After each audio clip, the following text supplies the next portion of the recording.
Hey everybody, we're live with my friend Leigh Steinberg. Last time I saw him was at his Bango Boffo Super Fun. My mom had a ton of fun and met Leigh Steinberg at his Super Bowl party, and she's still talking about it. Leigh, thank you so much. You're welcome. Yeah, what prompted me to do what I had thought about doing, saying I could get Leigh on again and again, but as regular viewers know, I've been caught up with my mom, but and you know that as well. But you made some words about sports gambling that I felt everyone should hear, and I want to know. Carl Rhodes. Hold on a second. I gotta let that go. I'm sorry about that, Leigh. Uh, I want to know what prompted these comments. You know, to have.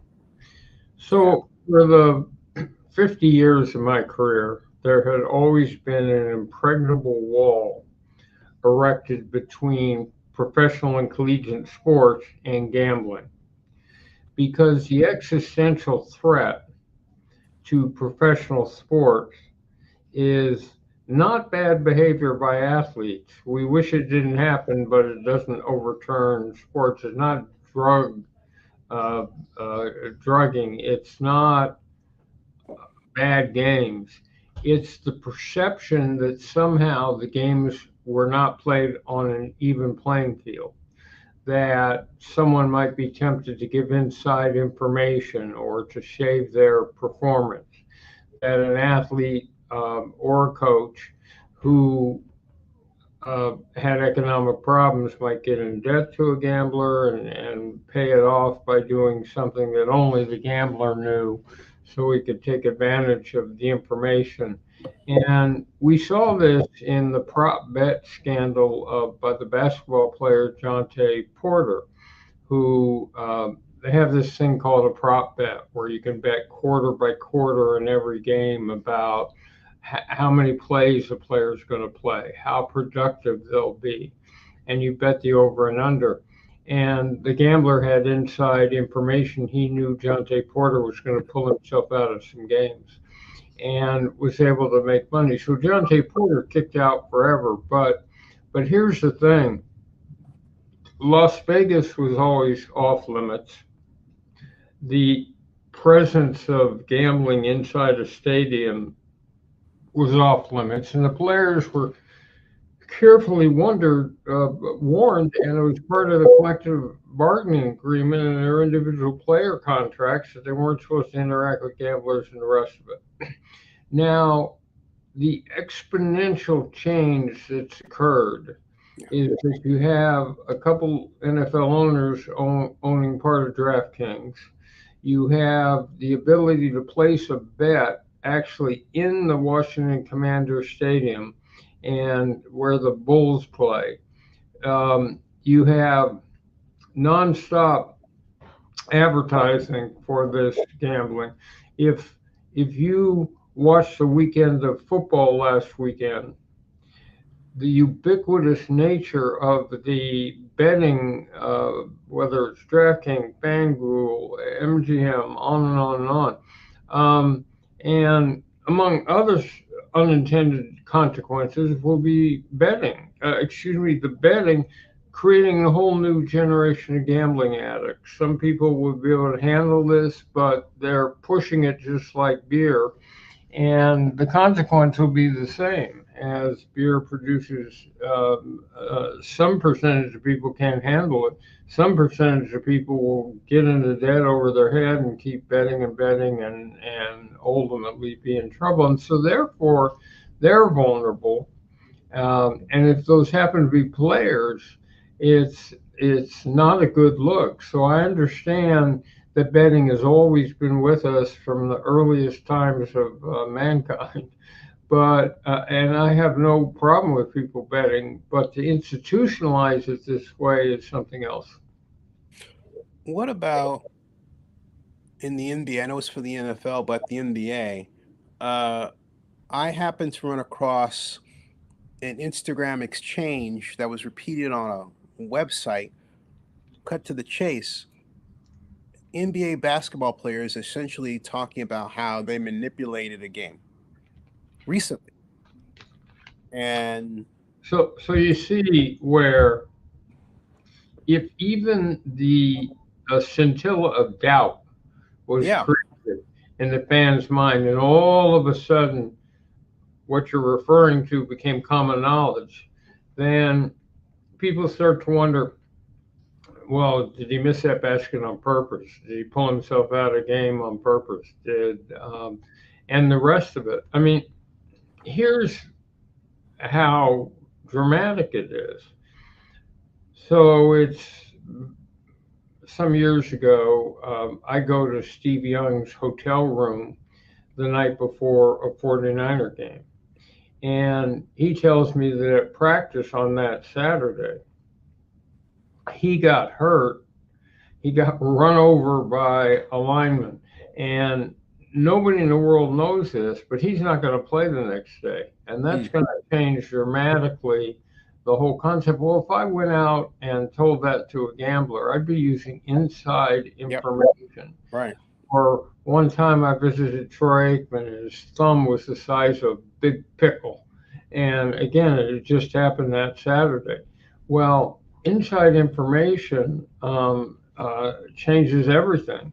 And from the days of the Black Sox scandal to Pete Rose, we've had to deal with these problems, and it creates a need for heightened security and warnings of players and monitoring, because it could take down the whole institution. Because if you think it's not a real contest, but there's gambling implications and shared information or shaved performances, then it becomes wrestling. And it's not a sport, it's an exhibition or just Mhm. form of entertainment. And that all of a sudden would collapse the percentage of people who are interested in watching or care about it. Well, hey, let me ask you, if the sports gambling continues to build as it is building, and I don't see where it's stopping, and it seems to build with improvements in technology with respect to apps and so on, why why haven't we gotten some sort of true enforcement organization like the sports equivalent of the Exterior Security and Exchange Commission? So it puts a heightened responsibility on leagues, franchises, individual players, and it may be that a more active enforcement mechanism is needed, like you suggest. And all I know is that sports revenue was growing exponentially anyway. Mm-hmm.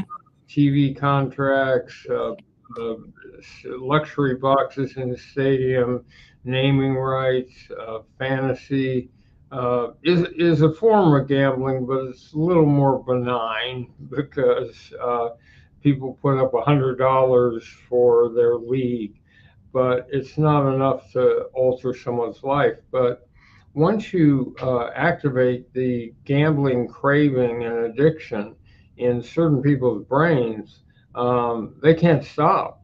And anybody who's ever gambled knows that when you get out there and lose, there's a real frenzy to try to make the money back. And then you lose again, and you're deeper and deeper and deeper, and then you keep trying to double or nothing and all the rest. And it occurs to me that as you're talking about sports and sports gambling, we have another area that sports gambling can expand into that wasn't there before, the WNBA and women's sports, paced by the WNBA. Has the WNBA ever talked, or have you heard anybody talk about gambling with respect to WNBA and fears with respect to fixing in those instances? Well, think about this. This is the inflection point for women's sports. For years, the justification for not having more women's sports on television was they didn't have enough people interested or high enough ratings. Well, it's a tautology because the way you get higher ratings and more is by putting more women's sports on. And so it goes round and round in a circle. But but the play of Caitlin Clark during last year's NCAA season, combined with the record ratings for the NCAA women's basketball tournament, combined with the frenzy around the draft, combined with the new WNBA season, combined with the Paris Olympics. And it was during the NCAA tournament, I noticed an extraordinary thing. I'm driving my car and I'm listening to sports talk radio, and male sports talk hosts are talking about women's basketball. Yeah. And so, Yeah.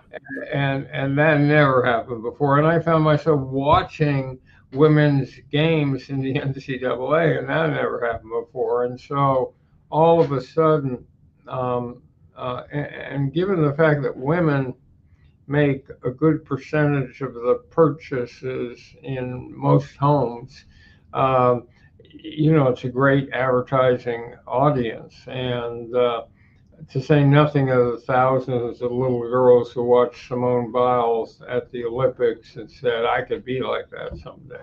Yeah.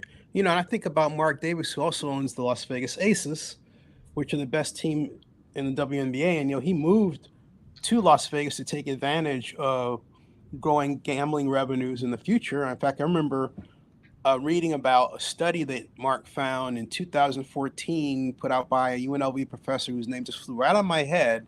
But he brought that to Eric Grubman and the people at the NFL.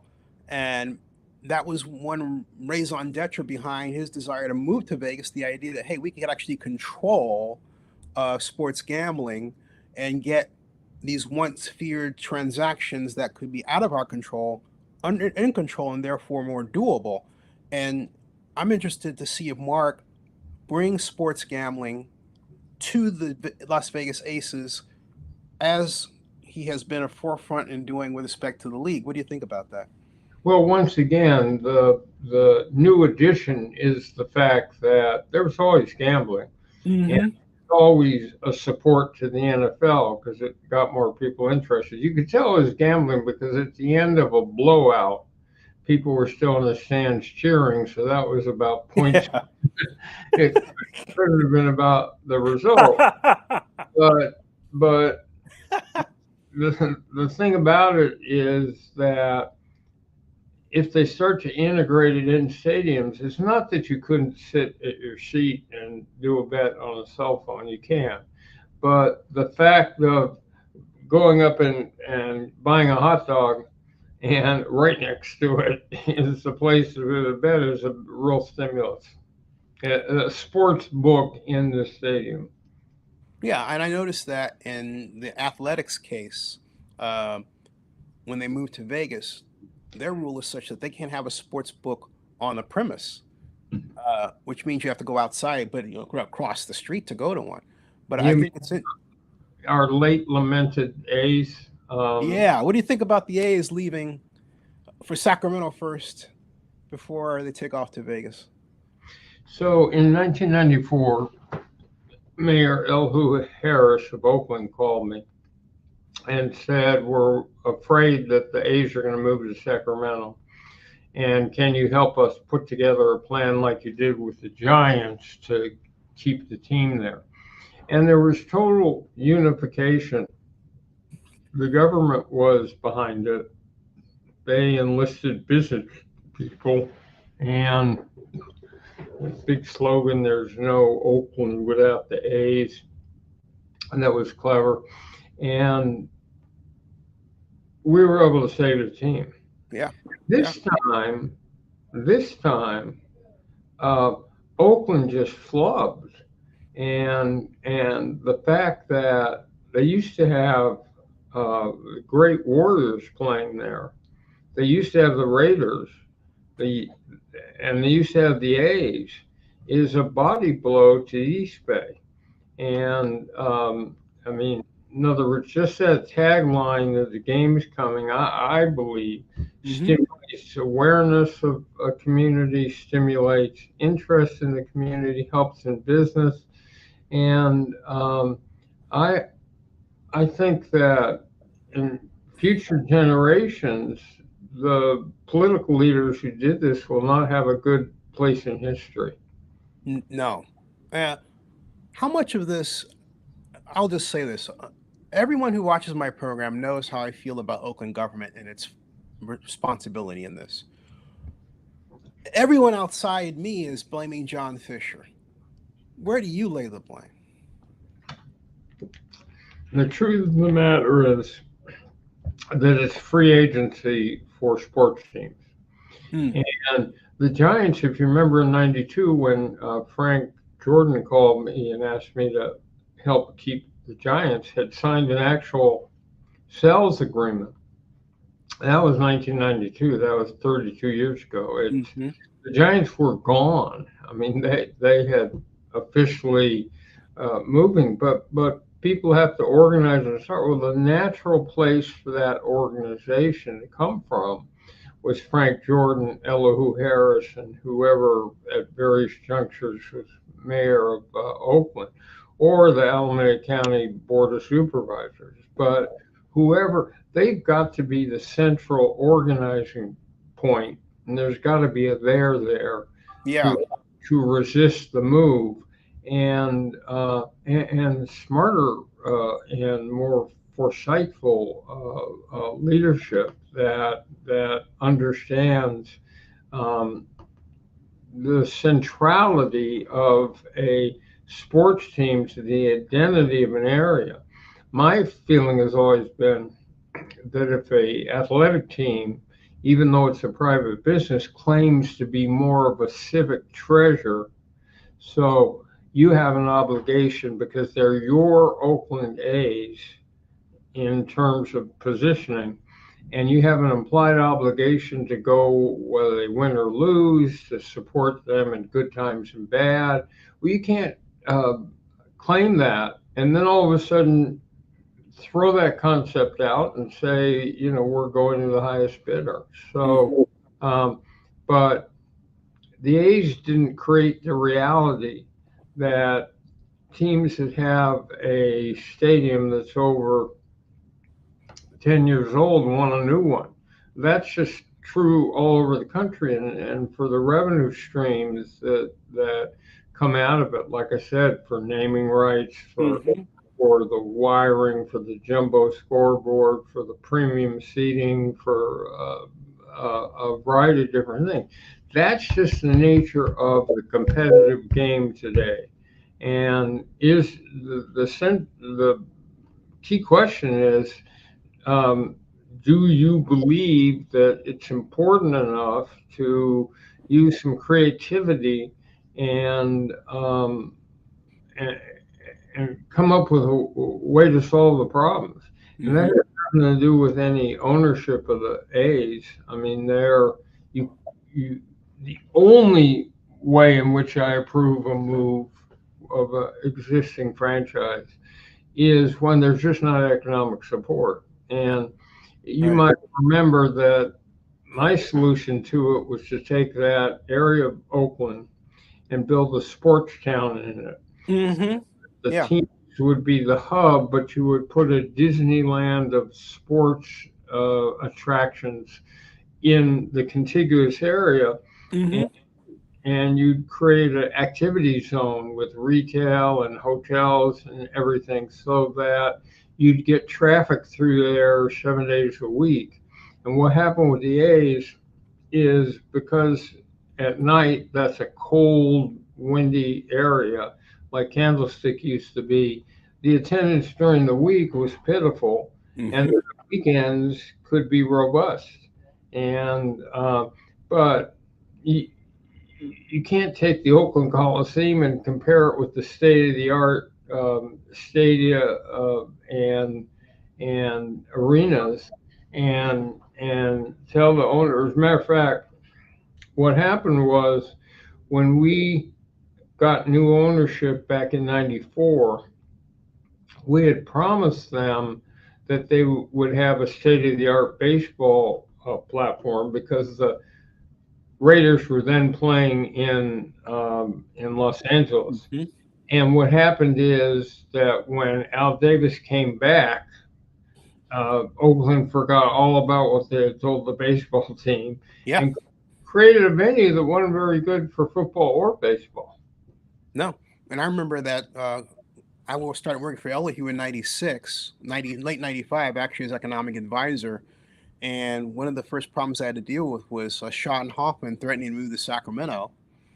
And so I had to call and find out what they were really doing. And they basically, they were very nice. And they said, that's not exactly what we're doing. And then I had to, eventually they did sell, and I had to form a buyer team. I tried to get Frank Robinson, Magic Johnson, and John Cariotis together. Cariotis was the guy who actually wanted to do the purchase. And all that happened because of Mike Ovitz, who you might know, who, put that through. And, but the way all that happened because of the way the A's and the Haas family insisted the lease be written so that it came to the mayor's office when they were ready to sell, so that we could guarantee that the team would stay in Oakland, and under the right and the circumstances were right to sell the team. But this time it's entirely different because Oakland doesn't do economic development anymore. And I'm not saying that facetiously. I mean, we don't go after businesses. We don't have a budget. The economic development department has turned into a study department. It doesn't do business retention at all. And so there's a complete disconnect from the idea that we need to bring businesses in to gain revenue for the general fund, right? And then use that money to provide services. It's completely disconnected. For the first, it's that happened started happening 8 years ago, and it's only gotten worse. But what I can't get Ace fans to understand, Lee, and I'm like your input, if I'm right or wrong, but I'm saying, hey, look, if you're in a place like the Coliseum and you're only able to gain ad revenue from the ads that are active when you play, as opposed to owning a stadium and the Rolling Stones come to do their concert and you get part of that money. Well, you're right, but you see, you have to reality base the city, the county, the community, and you all have to be united behind the overriding concept you just suggested, which is this Mm-hmm. about economic development. And if you can't just curse the team, I mean, one of the key uh, abilities in life is to put yourself in the heart and mind of the other party and see the world the way they see it. So if you're trying to hold a sports team in an area, you got to see what are their concerns, what are their critical priorities, and work with them. And you can't just simply make the assessment that sports economics have run wild. We're out of this. Mm-hmm. Well, fine, but it has ramifications, um, and those teams were iconic. I mean, remember the wonderful days of the Oakland Raiders. Remember the incredible days of Charlie and the Yeah. A. I mean, they weren't just average teams. The Warriors were champs, and so they had three great franchises. Yeah. Great franchises and great times, and we've done nothing to replace them. And there's this idea that Oakland can rest on the ballers, and I have nothing against the Oakland Ballers at all, Lee. But it's not a Major League Baseball team. It doesn't have the television spread. Well, again, how should we think about the idea that Oakland can revive its sports environment with organizations like the Roots and the Ballers, as opposed to what it lost? Well, the fact that it couldn't economically develop a stadium will be ongoing. So you're not going to get Major League Baseball, the NFL, the NBA to look at it. And at this point, you'd be in a position of trying to get an expansion franchise. Mm-hmm. And why would they expand there? I mean, you already have a complete set of teams in San Francisco and pro teams there. I mean, you had to watch the San Diego Chargers leave San Diego and go to LA.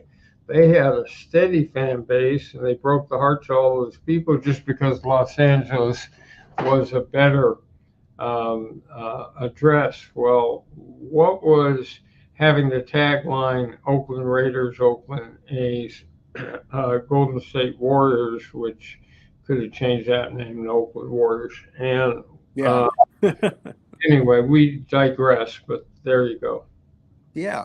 So can Oakland come back? I mean, I know at some point the future is, well, a long time, but in the next 10 years, will Oakland be the same? Or do you think that, what do you think Oakland has to do to come back? And do you think Oakland will do it?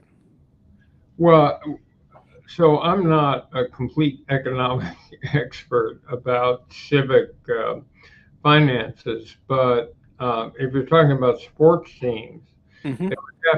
they would have to realistically look at what the market is and the fact that the Washington Commanders sold for $6.2 billion, and the Dallas Cowboys are valued at $10 billion. Wow. That's the, that's Wow. the economic reality. And uh, could you find the financing? Yes, you could, but they're not putting teams back into Oakland unless you have state of the art facilities to do it. That makes me sad as a longtime resident of the East Bay, as a Berkeley resident. Um, I loved having those teams there. I had season tickets for the Raiders from law school on, and I think I told you there was a young redheaded guy who sat next Mark Davis. Yeah. to Yeah. Mark Davis, Yeah. and we Which had, got the humanitarian award in Atlanta. yeah. Yeah. You're a Super Bowl party. Uh, do you think that the recent change by the NFL and allowing now hedge fund organizations to own a piece of a team, does that give Oakland a chance, given the possible added flexibility and also the number of fund managers that are in the Bay Area? You have to have advocates in the political system. Mm, Uh, mm, a mayor, it takes a leader, and so it's the mayor, it's the Alameda County Board, it's the city council people, it's the business leaders, and you have to create a coalition, yep. public-private, where everybody's working in the same way. I don't. Right now, the tide is rolling the other way with the Yeah. losing teams. Yeah. And this round winds us strangely all back to sports gambling because California, Lee, has not legalized sports gambling. Is that an additional impediment?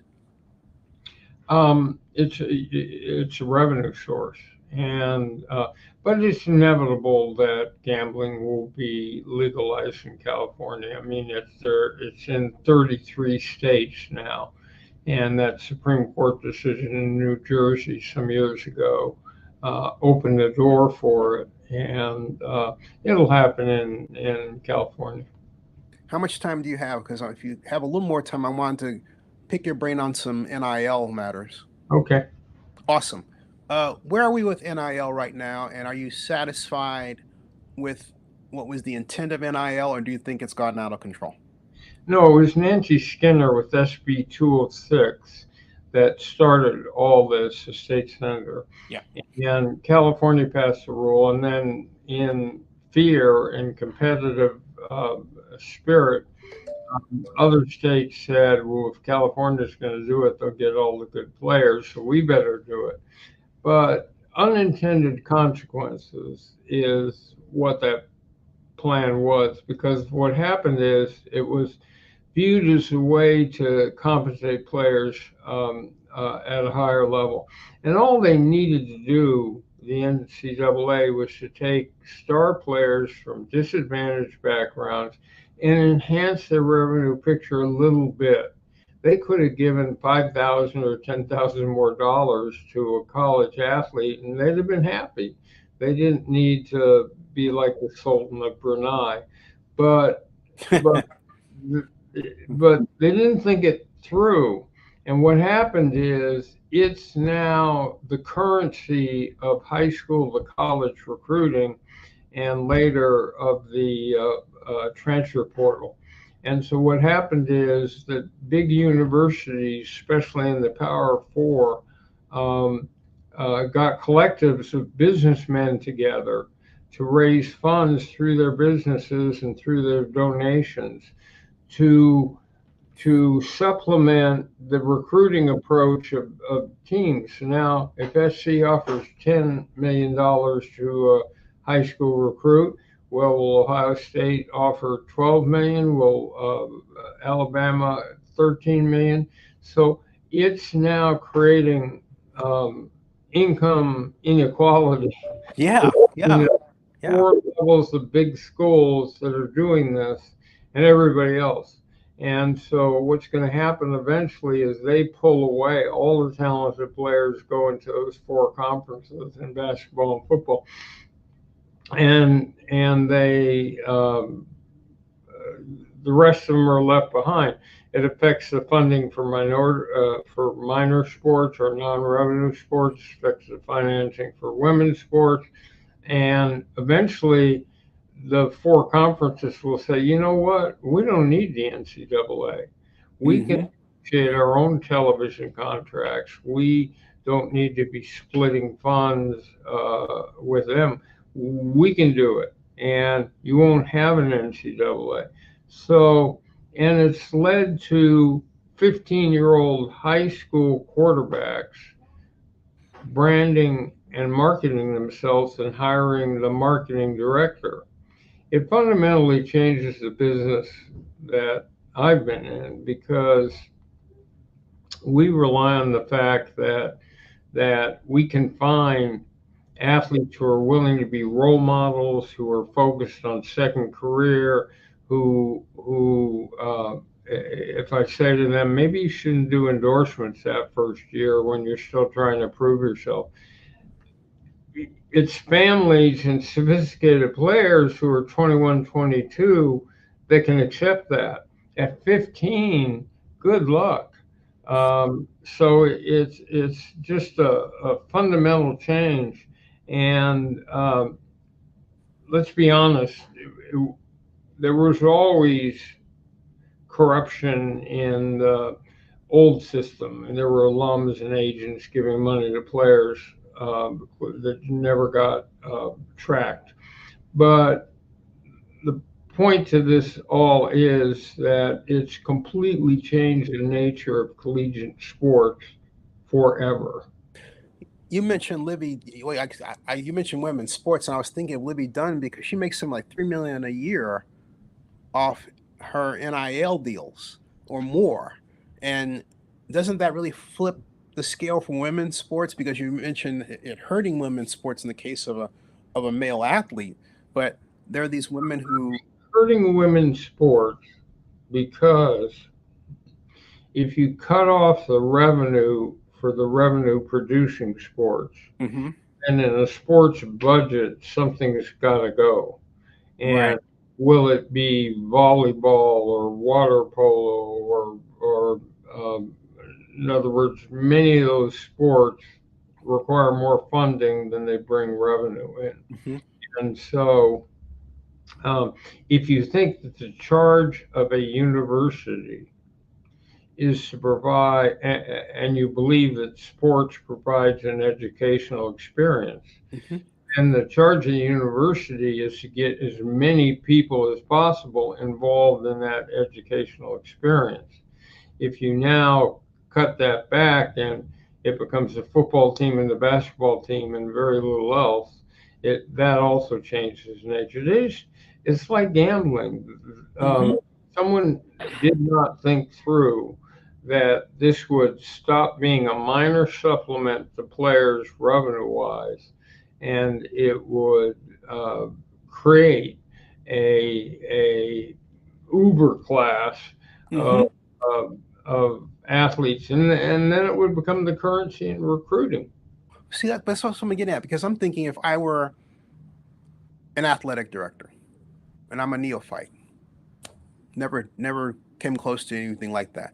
But if I were suddenly thrust into that for, say, Cal, uh, my thought would be to go after the most popular high school women in sports who had the highest NIL value, and then work deals with them to use a portion of that value to fund the women's program with a kickback later, right? Because my point is, here's where I'm going with this, Lee. You can tell me if you think I'm an idiot, but the views that a lot of these women get are greater than their male counterparts on Instagram. They're huge. And they flip the scale in terms of attention. They get more attention than the men. That's starting to become true for college because of, college women's sports, right? Basketball and so on, because of the Caitlin Clark phenomenon. So my point is, isn't that like a gold mine that's just sort of sitting there saying, "Hey, look, mind me, mind me, mind me." You know what I mean? Well, for the future, that would be a long term view, uh, Mm-hmm. because women's sports are not there yet, but Right, right. they are developing, and this is the fastest growth I've ever seen in a short period of time. Um, but they would have to keep growing because football's king in this country, and Right. it's not only is pro football the most popular sport by 2 to 1, and college football right behind it, but pro football is the most heavily watched form of entertainment in the country. I mean, they got ratings last weekend of some 21, 22, Tremendous. Yeah, people, tremendous. and 130 million people watched the Super Bowl. And 61 of the top 100 uh, shows, Nielsen primetime rated, were NFL football. So we've never had a situation where one sport was dominant as the major form of U.S. Entertainment. Well, it does call into question a related little um, something I want to talk with somebody about. So I'll just say the White Sox in Chicago, are they going to be imploded? Given some of I think there was a game where they attracted 17 people, something like that. I've looked at these. I thought this is comical. This is like cartoon land. What's going on here? What is going on with the White Sox? Well, first of all, it's the third largest city in the country. Yeah, So, but they just set the record for most games lost ever, and in Major League Baseball, the Angels here in Southern California just set their record for most losses. Um, but the Angels continue to draw. No, this thing goes in cycles, and they'll eventually rebuild and be competitive. So it's there's so many mechanisms trying to create parity. Now the reality is you have to look at the quality of the organization and the quality of ownership, general manager, coaching. Those franchises win, even with a restrictive draft and free agency and a salary cap. The New England Patriots dominated for years. Now it's the Kansas City Chiefs. Baseball's had a much broader variety of winners of the World Series, and basketball also. yeah. Oh, by the way, I want to congratulate you on your draft class. Uh, it's doing quite well, and I have some video from the last draft. I'll send with you. I want to close out out of respect for your time on with this question that's just out there to be asked, since you are somewhat close to the situation. Do you see Taylor Swift buying an NFL team? Well, she certainly has the funds to do it. Yeah. Although, like I said, it's a it's a pricey matter. No, I think she'll just stay in her relationship with Travis. And that it's interesting. She's really a fan. She's truly, but she has this business spin, right? So I'm thinking her wheels have got to be turning sometime. I can't imagine her and Travis just are lovey-dovey all the time. They got to be talking business too. So I was wondering, If they get married, then it would be a player owning a team, so that wouldn't work. quite interesting. An active player. Oh, hey, where's your Super Bowl party in New Orleans going to be? It's going to be at the Jazz Museum. So last year we were in Las Vegas, so we did a poker tournament and then the usual things. But this year, when you think of New Orleans, you think of jazz and you think of music. So we're going to be heavily music themed. So here we go, right there, New Orleans Jazz Museum. And let's get a picture of that, folks. We'll put it up there to close, just so that you'll know what the New Orleans Jazz Museum looks like. It's a cool, very cool looking building. And there is that. And wow. Let me put this in the appropriate place in StreamYard here. And voila. Wow, Leigh. That's quite epic. Yep. And it's got all the jazz inside. So I think that, we'll have 4,000 of my closest friends. But, it's become a platform. This year, our charity is is a National Urban League, which runs training programs mostly for, young blacks. But it's a historic civil rights organization, and Mark Morial, The great former mayor. Yeah, will be there. Congratulations on securing such a historic place for your event. That's quite exciting. Thank you, sir. We'll see you there. Yeah, definitely. Hey, everybody. Leigh, thanks a lot. You don't have to do anything. I'll close you out. Folks, you know what to do. Subscribe to Zenny62 on YouTube. Like and share. This is actually going to be segmented in different topics we covered too. So stay tuned for those sub videos. And that ends this stream. Leigh, you don't have to move a muscle. I got you. Okay. Thanks. Cool.